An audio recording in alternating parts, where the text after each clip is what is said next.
नमस्कार दोस्तों, welcome to Lokesh media house. क्या वाकई कश्मीर धरती का स्वर्ग है या फिर एक दर्द भरा भ्रम, जहां एक तरफ झीलों की शांति है वहीं दूसरी तरफ गोलियों की गूंज क्यों सुनाई देती है? क्या इस जन्नत में लोग नर्क जैसे हालातों में जीने को मजबूर हैं? क्या वजह है कि बर्फ से ढकी चोटियों के नीचे सदियों से संघर्ष सुलगता ही आ रहा है? आज की इस वीडियो में हम जानेंगे कश्मीर के वो अनकहे सच जो अक्सर कहे ही नहीं जाते। तो वीडियो को आखिर तक देखिए, क्योंकि ये कहानी नहीं, एक कड़वी हकीकत है। तो चलिए शुरू करते हैं। कश्मीर की बात हो और प्राकृतिक सुंदरता का जिक्र ना हो, ये तो बनता ही नहीं। कश्मीर को प्रकृति ने इतने प्यार से सजाया है ना कि हर कोना एक पेंटिंग सा लगता है। शुरू करते हैं डल लेक से, जो कि श्रीनगर का दिल है। कल्पना कीजिए, आप एक शिकारा पर बैठे हैं, चारों तरफ पानी की शांति और दूर हिमालय की बर्फीली चोटियां। सनसेट के टाइम झील के रंग ऐसे बदलते हैं मानो कोई जादू हो। झील पर तैरते हाउस बोट्स और फ्लोटिंग मार्केट इस नज़ारे को और भी अनमोल बना देते हैं। वहीं गुलमर्ग सर्दियों में बर्फ का कंबल ओढ़ लेता है। स्कीइंग और स्नोबोर्डिंग के शौकीनों के लिए ये किसी स्वर्ग से कम नहीं। एशिया की सबसे ऊंची केबल कार गुलमर्ग गोंडाला आपको बर्फ से ढके पहाड़ों के बीच एक मजेदार सफर पर ले जाती है। और गर्मियों में जब बर्फ पिघलती है तो चारों तरफ रंग बिरंगे फूलों की घाटियां खिल उठती हैं, जो कि आपको स्विट्जरलैंड भूलने पर मजबूर कर दे। फिर है पहलगाम, जिसको कि मिनी स्विट्जरलैंड भी कहा जाता है। यहाँ की लिडर नदी के किनारे बैठकर बस पानी की कलकल सुनना भी एक गजब का एक्सपीरियंस है। ट्रैकिंग और कैंपिंग के शौकीनों के लिए पहलगाम एक सपना है। इसके अलावा सोनमर्ग को सोने का मैदान कहा जाता है, क्योंकि यह इलाका ग्लेशियर्स और ऊंचे पहाड़ों से घिरा है। नीलम जैसी साफ नदियां और बर्फीले रास्ते सोनमर्ग को किसी परी कथा जैसी दुनिया में बदल देते हैं। यहाँ की हवा में एक ताजगी है जो कि शहर की भगदड़ और थकान को बस पल भर में भुला देती है। कश्मीर का हर मौसम, हर रंग, हर मंजर एक अलग कहानी कहता है, और कश्मीर की यही खूबसूरती इसे सचमुच धरती का स्वर्ग बनाती है। इसके अलावा कश्मीर एक ऐसी संस्कृति का खजाना है जो कि सदियों से चमक रहा है। यहाँ पर हिंदू, मुस्लिम और बुद्धिस्ट संस्कृतियों का संगम है, जो कि इस वादी को एक अनोखी पहचान देता है। मंदिरों की घंटियों से लेकर मस्जिदों की अजानों तक हर आवाज यहाँ पर एक सुकून पैदा करती है। शंकराचार्य मंदिर की ऊंचाई से लेकर हजरत बाल दरगाह की पाकीज़गी तक हर जगह बस एक शांति महसूस होती है। यहाँ पर हर त्योहार में एक अलग ही जोश होता है। वहीं कश्मीरी हैंडक्राफ्ट की तो बात ही अलग है। जी हाँ, पाशमीना शॉल, जिन्हें की बनाने में महीनों लग जाते हैं, वो इतनी नाजुक होती हैं कि एक अंगूठी से भी निकल जाए। हर धागा कारीगर के धैर्य और हुनर की कहानी कहता है। इसके अलावा हाथों से बुनी हुई कलीम यानी कि कार्पेट्स दुनिया भर में मशहूर है।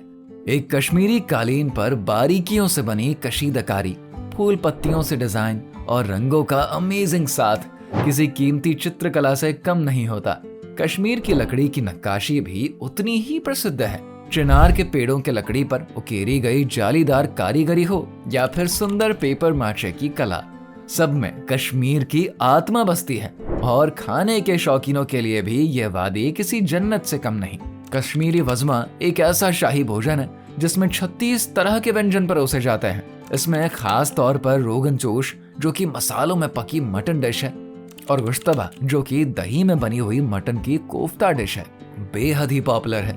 दम आलू की लज्जत और यादगार राजमा चावल की सादगी भी यहाँ के स्वाद का हिस्सा है।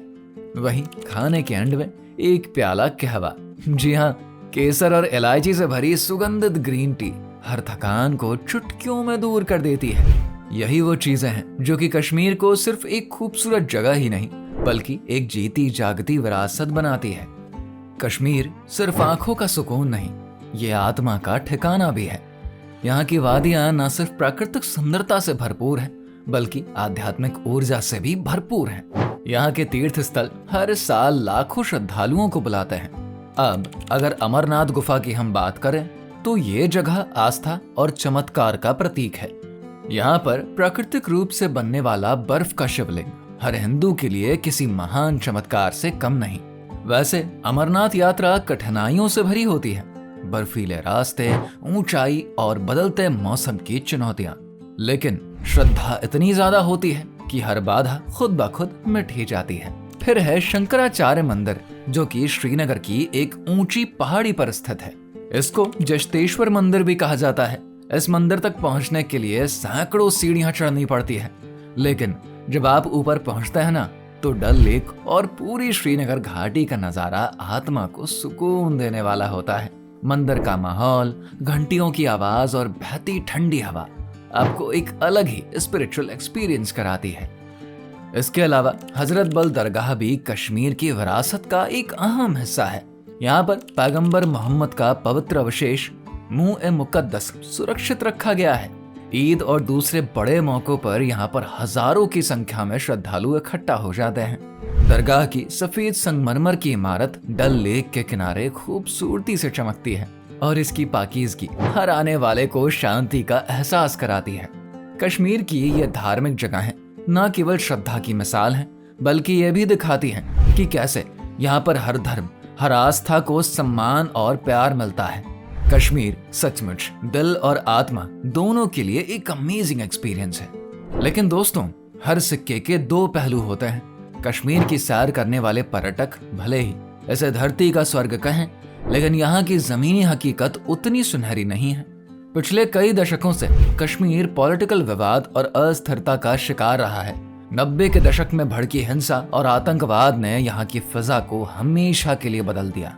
कई परिवार उजड़ गए, लाखों लोगों को अपना घर छोड़ना पड़ा और डर लोगों की जिंदगी का स्थायी हिस्सा बन गया। सेना की भारी मौजूदगी आज भी यहाँ की सड़कों और घाटियों में दिखाई देती है।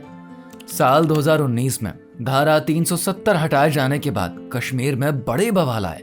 कुछ लोग इसे विकास और एकीकरण का रास्ता मानते हैं, जबकि कई लोकल लोगों के लिए ये अपनी पहचान और आजादी को खोने का दर्द बन गया। इंटरनेट बंदी, कर्फ्यू और कम्युनिकेशन गैप ने यहाँ के समाज को एक लंबे समय तक प्रभावित किया।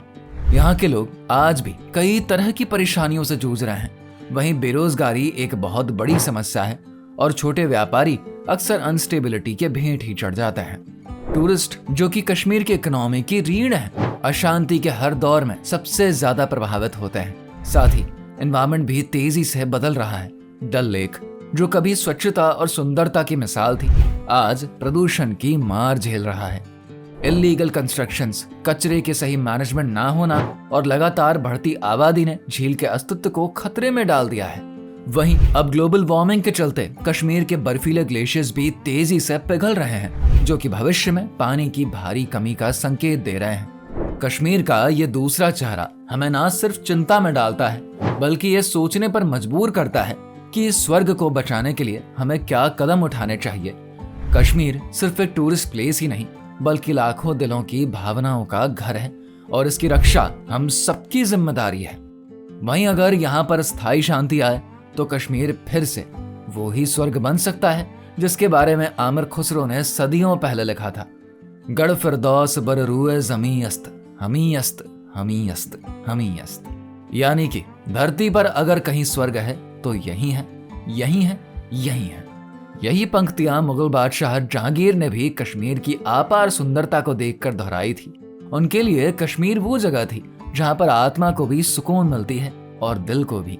कश्मीर वाकई में सिर्फ एक भौगोलिक स्थान नहीं है, ये भावनाओं, संस्कृतियों और यादों का संगम है।